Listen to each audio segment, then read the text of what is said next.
আসসালামু আলাইকুম রহমতুল্লাহ। আজকে আমরা জানবো জুম্মার দিনের বিশেষ কয়েকটি আমলের ব্যাপারে।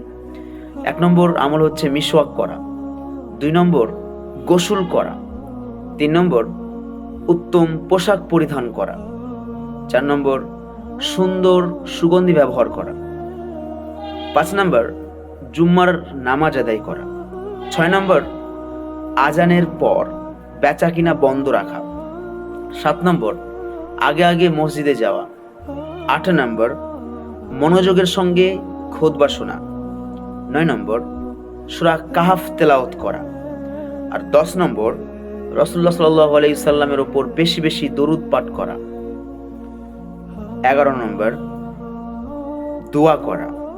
আর দোয়া করার জুম্মার দিনে সব থেকে শ্রেষ্ঠ সময় হচ্ছে আসরের নামাজ থেকে নিয়ে মাগরিবের নামাজ পর্যন্ত। এই সময়ে বান্দা দোয়া করলে আল্লাহ তা ফিরিয়ে দেন না। এই সময়ে দোয়া তোমরা তালাশ করো, এটা রাসূলুল্লাহ সাল্লাল্লাহু আলাইহি ওয়াসাল্লাম বলেছেন।